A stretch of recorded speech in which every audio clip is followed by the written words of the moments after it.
Alpha male. Uh, oh, I'm sorry. I can't even pretend to care.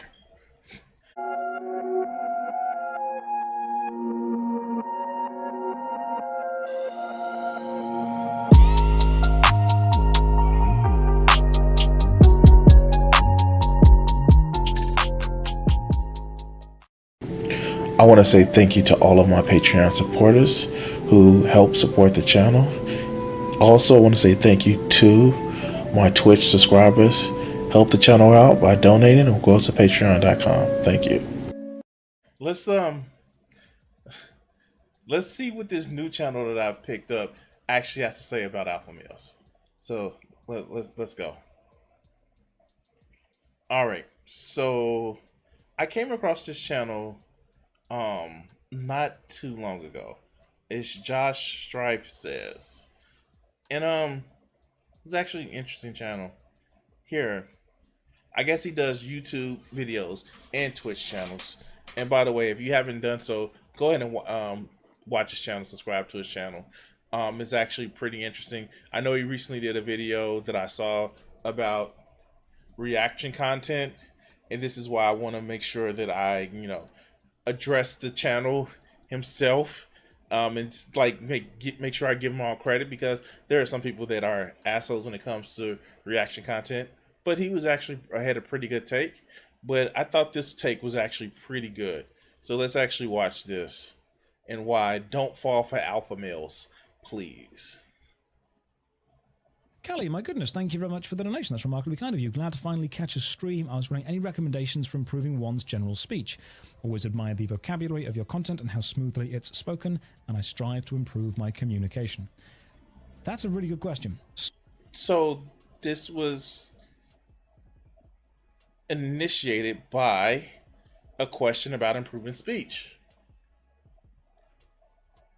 Oh God. That's one of the hardest things to actually improve when you have a job or a hobby where you have to constantly talk to people. It is very hard to just do.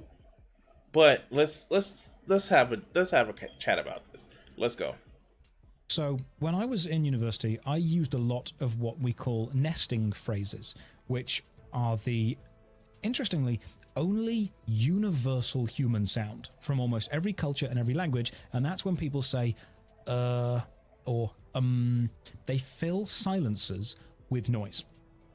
And it takes a long time to train yourself out of doing this. And the reason that it's really important to do this is, and I'll take a slight tangent from playing the game to explain this. Oh, and I just want to actually say this. As somebody who's worked for a call center for like 13 years, that is very hard to actually do. Extremely hard to do. It was at a point right now when I actually took the words like out of my vocabulary. Just to say, well, this is as if, or because I focus on taking the word like, and out of my vocabulary so much that, yeah, I started to sound like a robot and I had to put it back in. But let's go. When you walk on stage, if there are people in the room that you are presenting to, or talking to, or a business meeting, any kind of situation where other people are waiting for you to deliver information to them, you have all the power. They have a problem, you have the solution, and they are waiting for you. And this is my philosophy when it comes to working at the call center. When I have people that are excited or just downright rude, I tell people all the time that are new, no, they're calling you for your help. They don't have the right to talk to you or treat you any kind of way over the phone. You have an issue and I'm trying to solve it. Don't let them talk to you this kind of way, any kind of way, because they're calling you. They're listening to you. They're looking for you to solve their problem. But, not everybody gets that, and it doesn't work on everybody. But let's hear him talk about this. Let's go. Depending on how you act will change their opinion of you moment to moment. So if I'm 5 minutes late and I walk in somewhere and I say, oh my God, guys, I'm so sorry I'm late. There was this and there was this and there was this. You wouldn't believe this. I'm so sorry. Straight away, their opinion of me drops. If I walk in and go, thank you for waiting, walk up to the start and go, right, let's begin.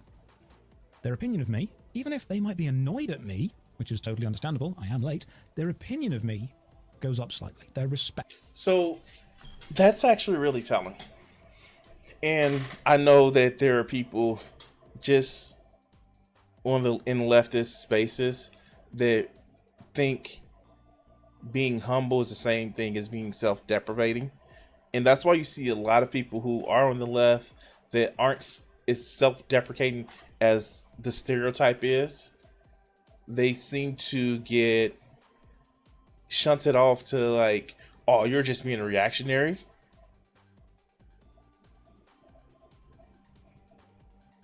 Just the whole thing of that he's just doing where he just says, well, I know I'm late. I apologize for being late. Let me come in, just address the fact that I'm being late, but let's get started. Thank you for waiting. Versus, I'm sorry, guys. I'm sorry for being late. I'm sorry for being a male. I'm sorry for not understanding your point from your point perspective the way you wanted to.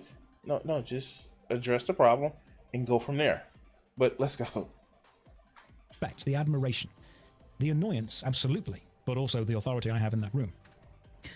When you are thinking about something to say, if you fill a silence with a noise, a nesting noise, like or any kind of fiddling that you would do, it immediately diminishes your authority. The people in the room want to hear valuable and important words from you. And so the way when I first heard this, I'm thinking, oh, this motherfucker, he's doing the alpha male bullshit of like, you must command the room, you must tell people how. And I listen to things, I try to listen from all over the spectrum to, see if this is a person that I'm gonna make content about, if this is somebody that I'm gonna actually just find some value from what they're saying. And it gets really interesting. It really gets interesting. So let's let them go. They do not want to hear random noises. They do not want to hear ums or ers, because that is you effectively trying to fill a silence while stalling for time to think about what to say. The irony is the process of filling that silence is itself showing that you are not comfortable with that silence. And here's a cheat code for human psychology. People hate silences.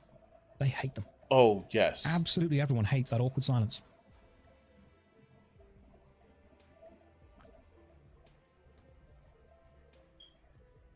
It's an interrogation technique. Silence. You sit down with someone in front of you, stare at them silently. They will start talking just to fill the silence.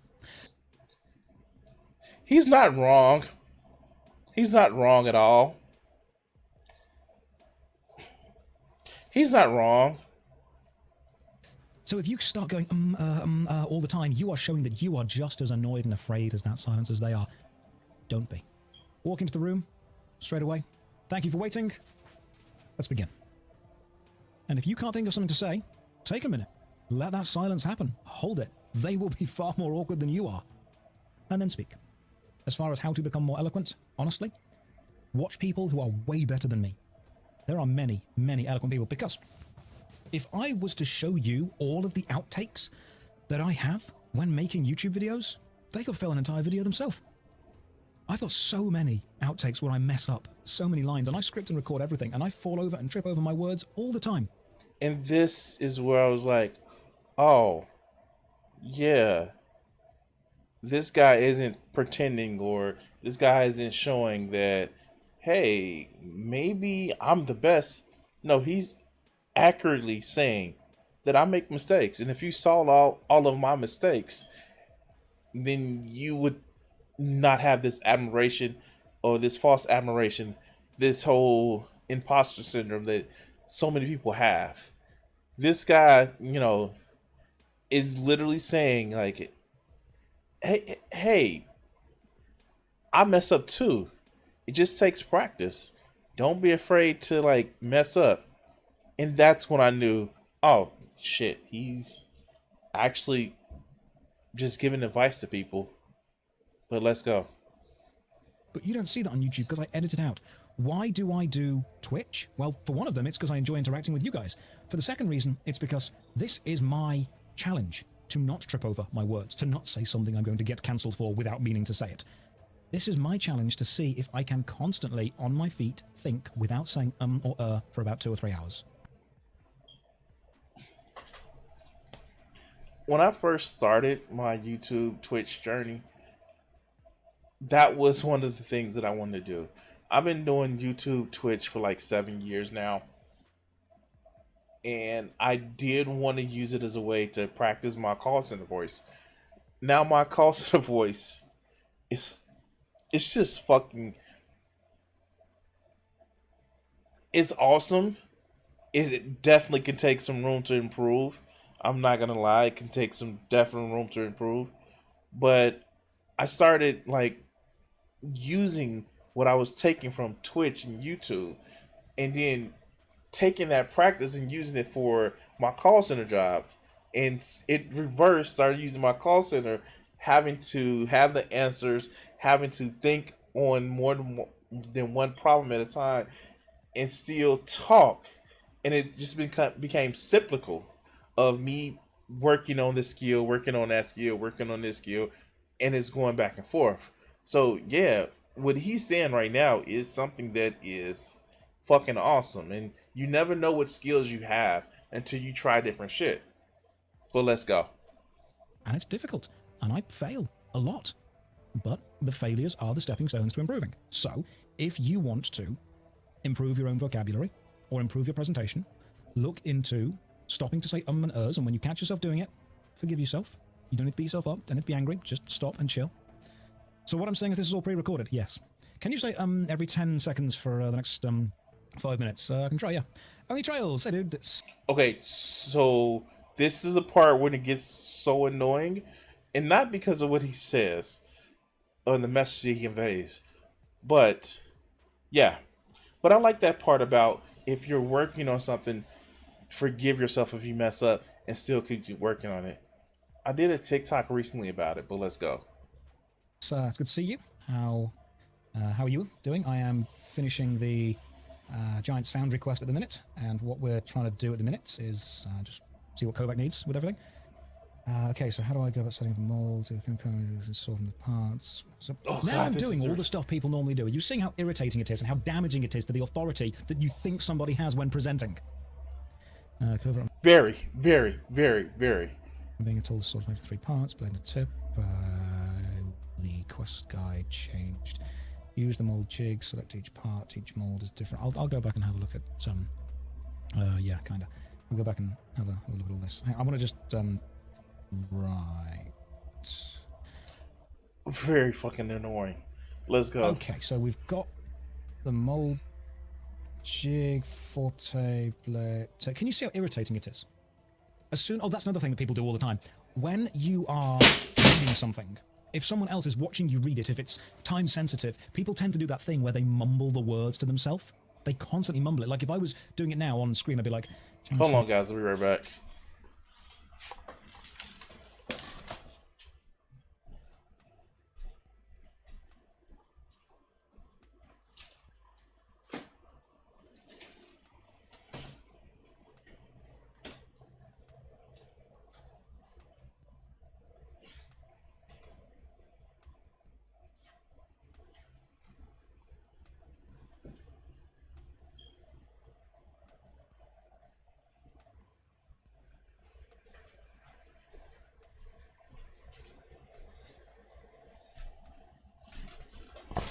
Sorry about that. My fan fell out the window.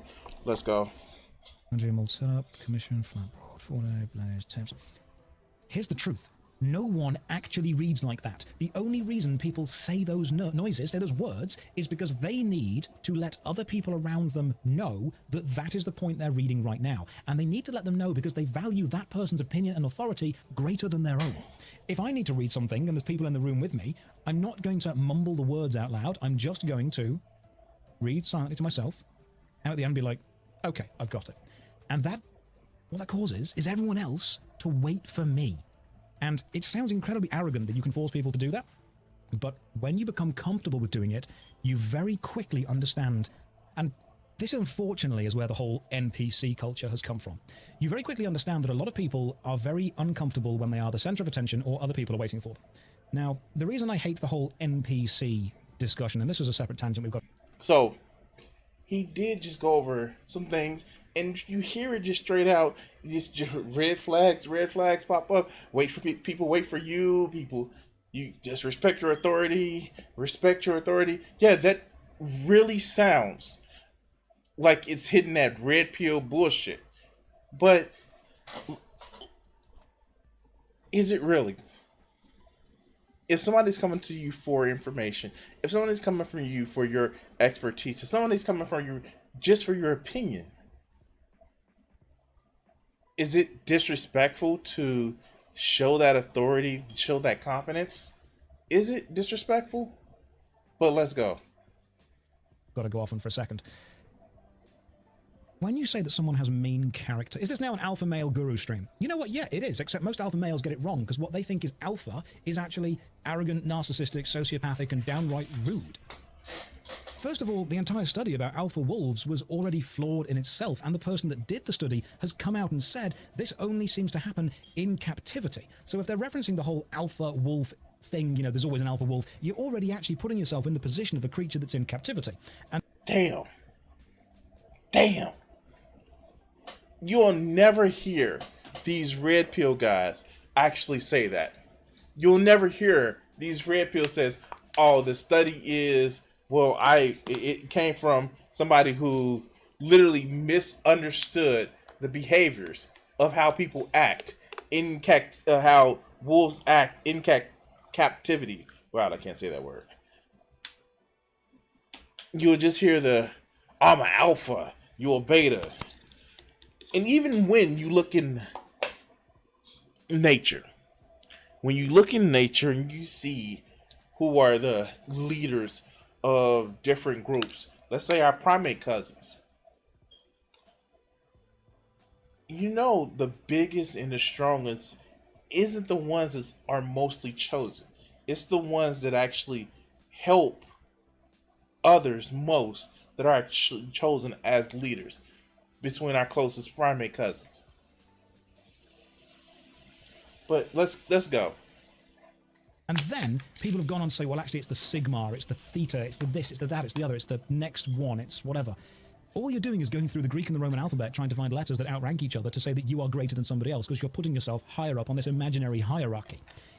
The word alpha has unfortunately, of course, been tainted by people using it in incredibly rude, domineering, controlling ways, but if we're going to use the word alpha and attempt to reclaim it, how about having it be the kind of person that people respect and admire and want to be with? And most importantly, when you spend time with that person, they want to bring you up to the best you can be instead of push you down in order to keep them the top of the totem pole. And how many people do you see in like the red pill community that just, "Oh, you brokey," or you're not an alpha, you're a beta?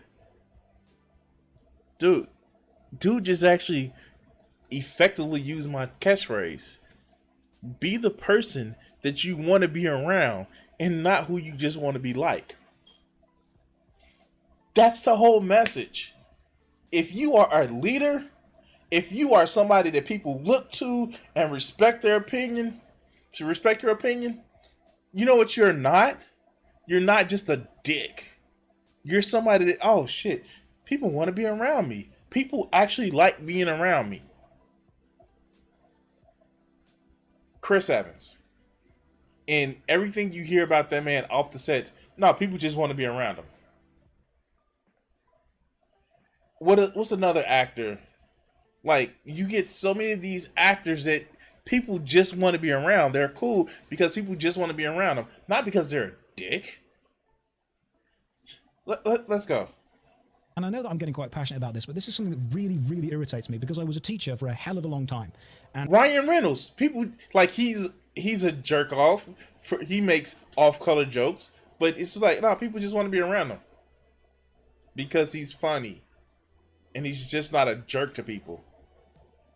when I was teaching in schools, young guys have awful role models because of, and it's not just the whole boomer thing of, oh, social media bad. No, social media has definitely done some damage to society, but it's also provided us with huge amounts of opportunities for both networking and jobs and general connections. What it has unfortunately allowed to do is allow the loudest, the most arrogant, the rudest, the most violent, and the most aggressive people a platform to say, look at me, I'm the best. And unfortunately, because of how young, impressionable minds work, they look at people who are the loudest and the most violent and assume that they are in control. I absolutely hate the fact that so many young boys are looking up, and I understand that's a kind of sexist remark to make, but unfortunately the numbers do overwhelmingly show that it is young boys looking up to these alpha male or sigma role models and acting in an incredibly unfriendly way to both their peers and any authority figures. It's awful that that's a generation that's being raised to believe that is what they need to be. And I'll tell you, And when I heard this at first, I thought about some of the quote unquote examples of guys that are around when I was in my early teens and stuff like that. Outside of just, my own father, who was a very aggressive and curt man. I wouldn't even say curt. He was an asshole. My father was an asshole, but he always taught me two things: protect people, don't be fucking cruel, and stand up for people. That whole don't be cruel thing was very important. And then I just thinking about some of the people that I saw on TV. I was growing up around a time where the next generation. So you'll see examples of guys on TV like Jean-Luc Picard or Will Riker. You know what I'm saying? Or you see, just other people. Like I think Hercules was on when I was younger, around that time. But it was before Kevin Sorbo took that whole like I need to suck on that Jesus dick. Anyway, you had role models. It was still had GI Joe, and if you go back and look at like some of the old GI Joe cartoons, they weren't exactly the hardest. Yeah, I'm treat everybody bad, man. Like no, a lot of these motherfuckers. If you look at the cartoons that I grew up around, affecting me between my 10 and age 20, they were never this. Oh, I'm gonna be super mass. Like I remember watching fucking Thundercats, and Lion-O was not the most masculine masked man that you ever will see. One, because he was literally a kid in the body of an adult. But like you saw this shit, you saw these people that they just weren't like super masked, like and that was okay. But they just had friends that liked to be around them. But let's continue. exactly why they're doing that. And it's a horrible realization, but it's because people are scared of where they fit in with society. People are not confident.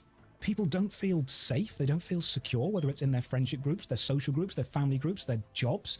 People want to feel a level of control over their own lives. And so instead of going out and researching and discovering who you are through trial and error, which itself is scary and painful, they just look for these loud, obnoxious people who say, hey, if you do everything I tell you, you will be successful. This is what people want. Listen to me, I know what's best for you.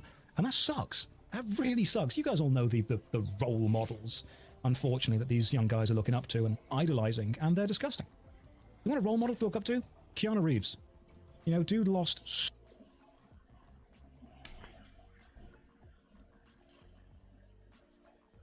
You hear things on the set. Oh no, he's just a nice guy. The motherfucker learned fucking martial arts at a relatively older age compared to some people, and he's still cool. He even put his martial arts teacher, the man of Tai Chi, was literally like his martial arts teacher that he put out there. He's just a decent guy. so much throughout his young life. And I saw somebody actually making a video talking about him. It's like, oh yeah, he's just cool and collective.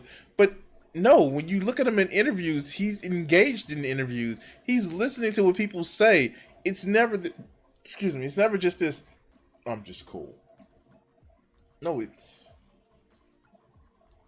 shit. I'm gonna say something that's gonna piss a lot of people off. As much as like it showed like these super crazy action movies, if you ever looked at Arnold Schwarzenegger, that motherfucker was never that. Oh, I'm super mass. I'm super. This. He's just like no. She's like he was a big kid that liked to have fun with people. The one cold movie that he played in was Terminator, and even then he was just like, I still gonna listen to this little kid tell me what the fuck to do. Other than that, look at Arnold Schwarzenegger movies. He's never the just like I'm the super mask man. Super like yeah, you get Predator, but even still, he was like I don't know, worried about everybody. I still like Commando. Commando was funny, and we're not gonna talk about True Lies. True Lies was awesome, but let's go. And is still one of the kindest people working around there. Just being genuine, making sure everyone's okay. Making sure everyone feels that they are the best version of themselves. That's a role model you want to look up to. So, yeah, this is the reason it irritates me so much, the whole kind of alpha thing. People do need role models. And who you look up to as a role model should be the kind of person that you want to emulate in life and become like. And unfortunately, the vast majority of those people now are just loud, obnoxious, and boisterous. You want a role model? Someone in chat said, go and be like Jack Black. Without a doubt. Go and be like Jack. And when I first heard this, I'm like, how many motherfuckers would really want to be like Jack Black? Now, fine, I was never a super Jack Black movie fan. Like I wouldn't go see Nacho Libre. That just it just seems too stupid for me. But when you think about the career that Jack Black has, motherfucker did whatever he wanted to. Oh, you're talking about me? You look oh, but I'm having fun. I, I took my crazy band career. I took my crazy, oh yeah, talking about jokes to actually putting out some good music. Like,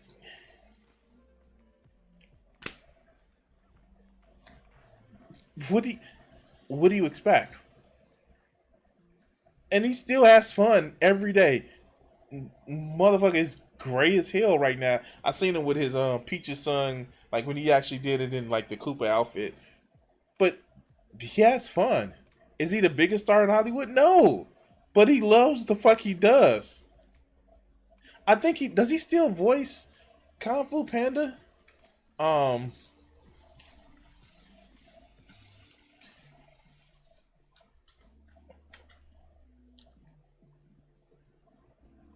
um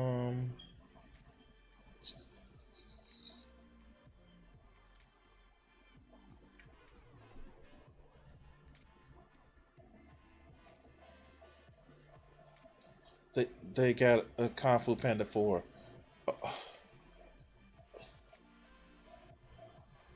Oh god.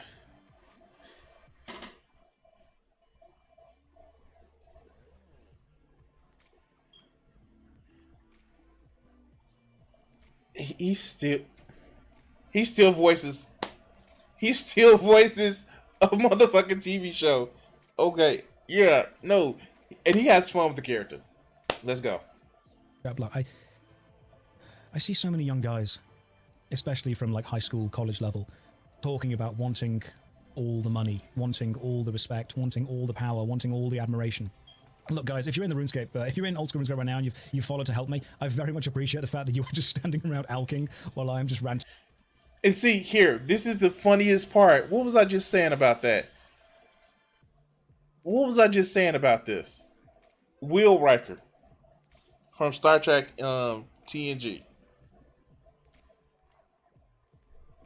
If you ever looked at Star Trek TNG, he was a playboy, but he wasn't the type of playboy that you would think that he would be. Fuck. There was an episode where there was this crazy ass society that like had very rigid gender constraints where most people were non-binary, and it was It was a scientist that he got close to, and they obviously coded more towards woman. But when you hear about the behind the scene things about Jonathan Franks, like why does that have to be a woman? How come it couldn't be a man? Jonathan Franks actually pushed for that, but the sense was like, no, no, no, no, no, no. Shit, talk about fun shit. Oh my god, gargoyles. That motherfucker had fun with that. Like when you talk about different shit, I'm getting too nostalgic. I'm sorry. I'm off on a tangent. About people having bad role models, but I appreciate the fact that you've come down, you've given your time, and Ascender, do you know this is going to happen? Like, are you sat there going, all right, guys, everyone settle in for a long ALK session. He's gone on a rant again. He's talking about something he cares about. Everyone going, let's get a quick God Wars run in while we're here. We've got time, that kind of stuff. But yeah, the sports was a big one for it. People look up to sports stuff. When I was a kid, my role model was Jim Carrey. Again, a good role model to have. A very, very successful guy who has struggled through a lot of his life. But what I really do think that role models should be, and I think that the kind of alpha thing, you've seen that picture of, Giga Chad, the idea that this absolutely ridiculously ripped dude with an incredibly square jaw, and everyone always paints him as the good opinion. Newsflash. No woman really likes that. No woman really likes that. They don't. They may think that Giga Chad may be a fun exercise, maybe too, but no woman really likes that. That's what men think women are attracted to. No, truly, that's what men think women are attracted to, and that's what some men are attracted to. Let's keep it real. But let's go. And someone else is the bad opinion. You want to be alpha in any way? Be the kind of person that everyone wants to invite to the party. Not just the obnoxious teenage boys who are like, oh my god, this dude's got loads of cars and loads of money, he's going to treat all these women incredibly disrespectfully. No, be the person that everyone wants at the party. Be the person that you want to be around, not just who you want to be. Going. If they get a little bit, insulting towards you, that doesn't matter. You can take it, you understand, maybe they're having a bad day, maybe they're not in the best headspace right now. Everything rolls off you like water off a duck's back. It's not a problem at all. Be the guy that shows up with pizza. Be the guy that sits someone down and says, okay man, I know you're going through a hard time right now, let's talk about it. That kind of stuff. That is the role model that you should have. That is who you should be. Pleasing everyone's not a good idea. Oh, absolutely. Absolutely. Pleasing everyone's not a good idea at all, because eventually if you please everyone, you're not only going to sacrifice your own identity to do it, but you're going to end up pleasing people who are themselves offensive people. So I'm not saying please everyone at all. I'm saying that if you're going to go to a party and you like the kind of people that are there, or either gathering or just have people say good things about you behind your back, that kind of stuff.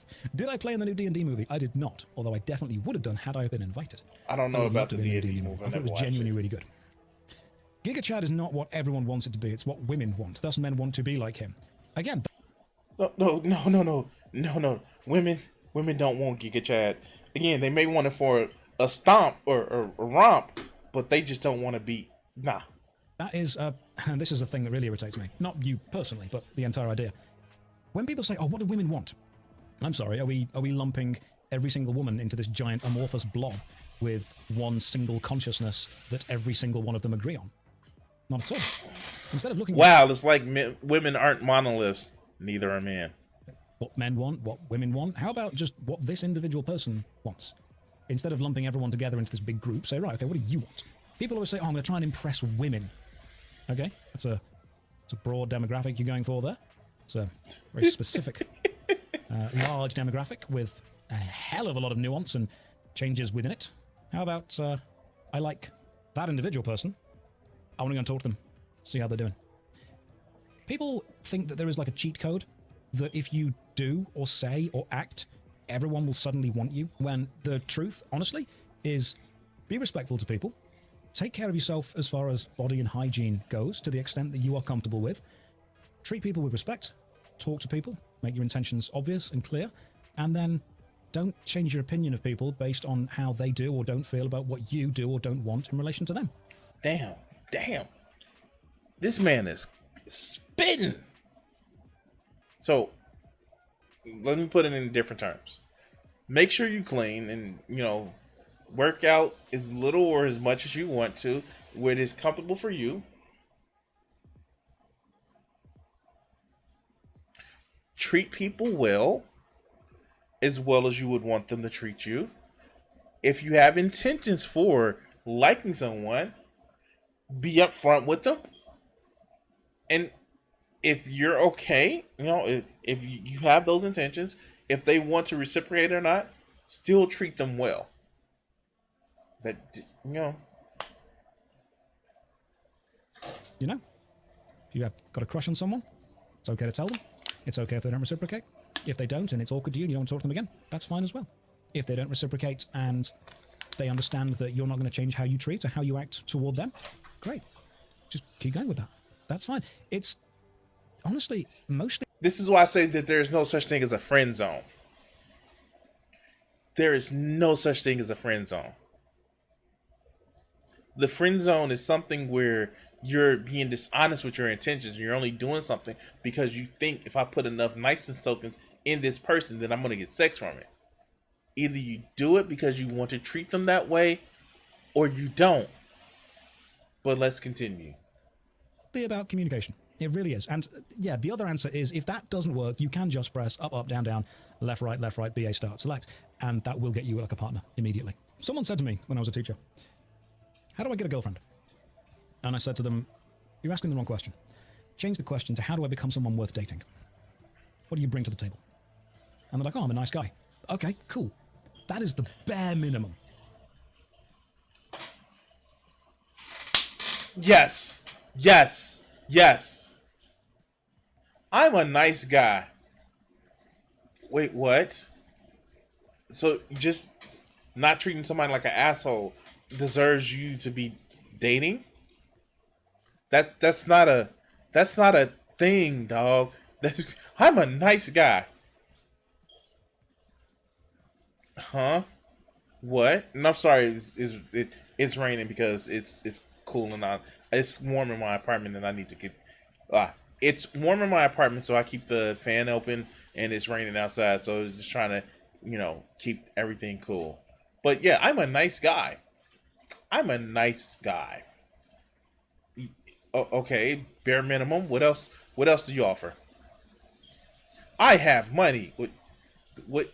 Oh, again, that's the woman can't snuggle up to your money at night. Okay, let's go. I hate that phrase. Oh, I'm a nice guy. Congratulations. You're at 1 out of 10. This is the absolute bare minimum that you need to meet.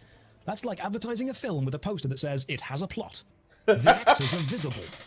Sometimes there's sound. All right, cool. You're a nice guy. Sweet. If that is what you go to for your this is what's impressive about me, that just shows almost anyone that's talking to you that you really want a medal for doing the bare minimum. I don't mean to offend anyone, but you shouldn't get praise for doing the absolute bare minimum. Where was I with this rant? That was it. I was at the point of like, oh, I'm a nice guy, all right? We're going to need some more than that, champ. We're very much going to need more than that going on. The problem is that if you have to say you're a nice guy, you probably aren't. Exactly. This is what I tell people all the time. Now, mind you, yes, I find myself telling a lot of women that I date, no, I'm not nice. I'm not nice. I'm just me. And then they break out like, no, you're a nice guy. Like, oh, you're kind, or like. But seriously, they say it because of my actions. They say it because who the fuck I am. I literally go out of my way to tell people that, oh no, I'm an asshole. And they say, well, you're kind of flipping at the mouth, but you actually care about people. And on the flip side, I've heard so many people say, yeah, of course I'm a nice guy. Of course I'm generous. Of course I'm loving. You have to tell people that. It's like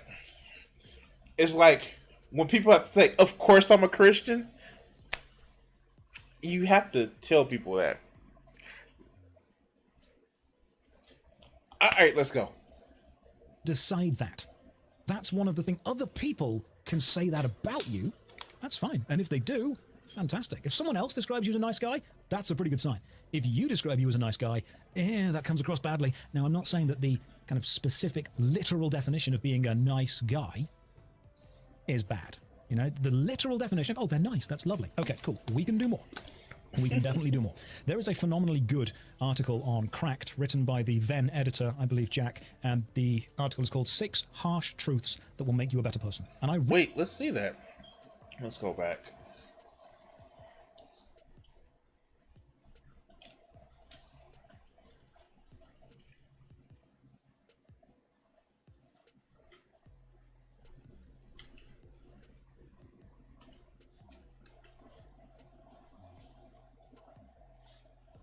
All right, cracked right here. Six harsh truths that'll make you a better person. And F11.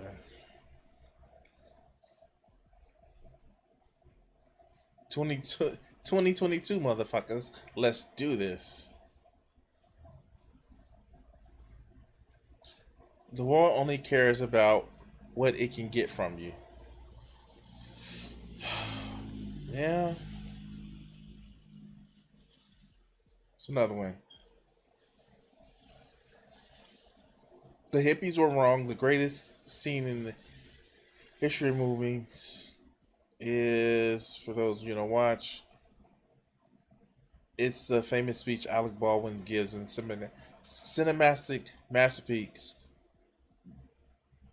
Glengarry Glen Ross. Baldwin's character, whom you assume is a villain, addresses a room full of dudes and tears them a new asshole, telling them they're about to get fired unless they close the sales they've been assigned. Nice guy. I don't give a shit. Good father. Go fuck you. Go home and play with your kids. If you want to work here, close. Wow, that's fucked up. What's another one? What you produce does not have to make money, but it does have to benefit people. Artists here, artists here. Let's try a non-money example so you don't get hung up on that. A demographic that Crack writes for is heavily on the 20-something males. So on our message boards and in many inboxes, I've read several dozen stories a year from miserable, lonely guys who insist that women won't come near them despite the fact they're just the nicest guys in the world these days. They adopted the name incels. I can't explain what's wrong with this mindset. I can explain what's wrong with this mindset, but it would probably be better if I let Alec Baldwin explain, and he plays the clip again.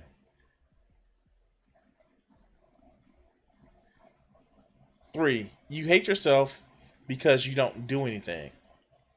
Damn. Damn. So you're saying that I should pick up a book on how to get girls? No. If only one step is in, if only step one is the book, start making yourself into the type of persons girls want to be around. God damn, this article is spitting. We're gonna have to read this article one time on stream. Um, what's another one? What you are, excuse me, what you are inside only matters because of what it makes you do. Damn. Everything inside you will fight improvement. Okay, yeah, we're gonna have to read this article. I'm gonna have to read this article, but let's go. Let's go back to the video. reread that every year because I need to remind myself of it as well. You know, motivation is just like food. You need to get it every single day. Motivation is like bathing. It doesn't matter if you have it one day, you've got to have it the next day as well. Motivation is not something that you just peek at and keep. Isn't that a Ben Franklin quote?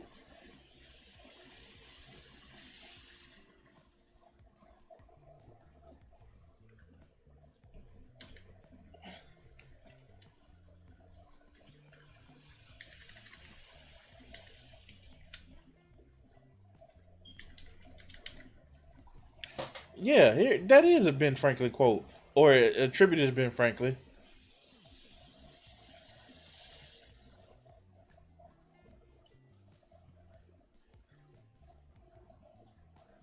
Oh, people often say motivation doesn't last. Well, neither does bathing. That's why we recommend it daily. I guess it's Zing Zala quote. Okay, I thought it was attributed to Ben Franklin. Oh, this the house guests are like fish. They go bad after 3 days. Okay. Motivation is just like hunger, just like sleep. It comes and it goes, and you've got to feed it. You've got to make sure you are motivated as often as you possibly can be. People think that motivated people are always motivated. No, not at all. You've got to do stuff that makes you there. So let's continue talking about nice guys and how you need more than this. Here's something that irritated me. If you are a really nice guy, like a really nice person, you treat people with a lot of respect, but you think that if you treat people nice enough, eventually they'll be attracted to you, that is not nice. You can't put niceness tokens inside of a person and get sex in return. Yeah, exactly. That is just hoping that your being a basic human will reward you with another human's admiration. And people don't always admire that. A lot of people do like the idea of being nice. Okay, cool. What else you bringing to the table? Because you're a nice guy, but that guy over there's a nice guy, and he plays guitar. I can't play guitar. So if someone turns up and they're like, oh, I'm really attracted to people who play guitar, they're going to go over to him. Now, what happens if I don't play guitar, that other dude does? Someone rocks up and they're like, oh, I want to find someone who plays guitar. That's what I'm attracted to specifically. But the dude that plays guitar is a bit of a dick. Are they going to say, oh, well, you know what, I really like that aspect, but I'm going to go with you instead because you're nice? No, sometimes people will go with the dickhead because they provide value in other areas of their life. Exactly. That is a true thing. It's a true fact. Many people get into relationships because the value of those relationships is not specifically within the being nice bit. Exactly. It's in the everything. It's the swinging of the penis. Okay. I'm sorry. Okay. I had to let that go. I had to let that joke go. Well, let's go. Else that's there. People always go, oh, you know, why do all the girls always just go and date the really fit guys? Because they value that aesthetic. Okay, well, what if the guys are dickheads? Okay, maybe they don't value that aesthetic as much as they do value the physical stuff. Oh, but I'm a nice guy. Okay, are you saying that your treatment of someone needs to completely override their personal desire for something else, even if you may see it as detrimental to them? Because that's being a selfish asshole. If you think that no, you should want what I want you to want because I get something out of it. All right, let's go. You believe that your treatment of someone is more important to someone else than their own personal preference. You don't want a partner, you want a slave. And that's not cool, and it's not going to last.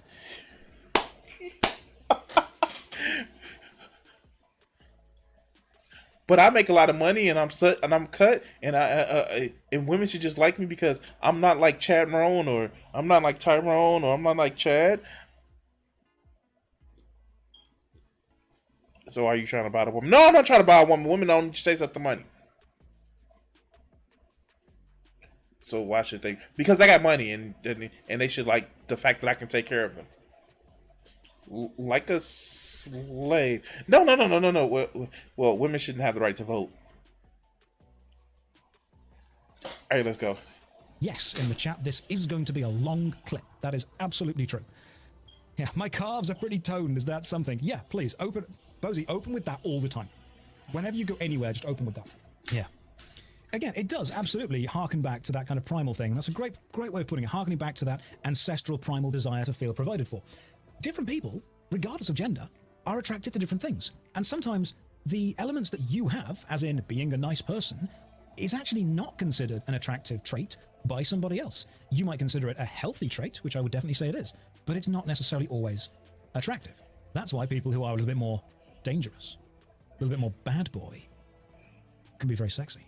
That's why sometimes when I see a sign that says no loitering, I loiter. And people walk past and go, oh my God, look at that guy. He doesn't play by the rules. Sometimes when I used to work in a warehouse, there'd be a little yellow line drawn on the floor, dividing where the forklift and the foot traffic would go. And if there were no forklifts around, you know what I'd do? I'd walk on that line. Some of you in the chat went, you'd cross the line. God, no. Not a madman. All right? I'm a bad boy. I'm not insane. I'm not suicidal. I'm just a little bit dangerous. That's the difference. That's what I do. Did I also take extra napkins from the rest stops and restaurants? I don't take any napkins, all right? I live by the edge. I live on the edge all the time. I eat saucy sandwiches. And if that sauce drips on my white shirt, I live with that. That's a mistake I've made. I don't put a napkin on. When I was painting the set for the Dungeons & Dragons place, black paint, I wore a white shirt. That's the definition of bravery right there. Straight. All right, he kind of off on the little tangent. But I thought this was actually pretty great. And it was actually fun to watch. And it's refreshing to start to see the turning of the corner of this whole alpha male bullshit. And I just thought it was fun watching, and I thought I should share it with you guys. Anyway, like, share, and subscribe. Um, yeah, thank you guys for watching this clip. Trying to hit 1,000 subscribers here on YouTube by October 1st. Help me make that motherfucking reach. And yeah, we're gonna cut this segment right here.